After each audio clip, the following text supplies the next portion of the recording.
যুক্তরাজ্য জুড়ে চরম দুর্যোগপূর্ণ আবহাওয়ার আশঙ্কায় সর্বোচ্চ সতর্কতা বা রেড অ্যালার্ট জারি করেছে দেশটির আবহাওয়া দপ্তর। শক্তিশালী ঝড়, ভারী বৃষ্টিপাত ও ব্যাপক তুষারপাতের আশঙ্কায় বিভিন্ন অঞ্চলে এই সতর্কতা জারি করা হয়, যা জনজীবনের জন্য মারাত্মক ঝুঁকিপূর্ণ বলে বিবেচিত হচ্ছে। ৯ জানুয়ারি সবচেয়ে বেশি প্রভাব পড়তে পারে বলে আশঙ্কা করা হচ্ছে।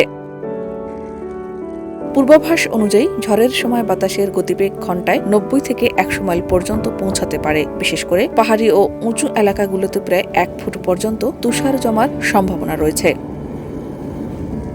দক্ষিণ পশ্চিম ইংল্যান্ড, ওয়েলস এবং মিডল্যান্ডস এলাকায় ঝড়ের প্রভাব সবচেয়ে বেশি পড়ার আশঙ্কা করা হচ্ছে। তীব্র বাতাসের সঙ্গে ভারী বৃষ্টি ও তুষারপাত পরিস্থিতিকে আরও ভয়াবহ করে তুলতে পারে। বিশেষ করে পাহাড়ি ও উঁচু এলাকায় ১ ফুট পর্যন্ত তুষার জমার আশঙ্কা রয়েছে। দক্ষিণ পশ্চিম ইংল্যান্ড, ওয়েলস, মিডল্যান্ডস ও উত্তরাঞ্চলের কিছু এলাকায় ঝড়ের প্রভাব সবচেয়ে বেশি পড়তে পারে বলে সতর্ক করা হয়েছে। উপকূলীয় অঞ্চলে জলোচ্ছ্বাস ও বড় ঢেউয়ের আশঙ্কা রয়েছে। প্রচণ্ড বাতাসে গাছ উপড়ে পড়া, বিদ্যুতের খুঁটি ও ছাদ ক্ষতিগ্রস্ত হওয়ার পাশাপাশি ব্যাপক বিদ্যুৎ বিভ্রাটের ঝুঁকিও দেখা দিয়েছে।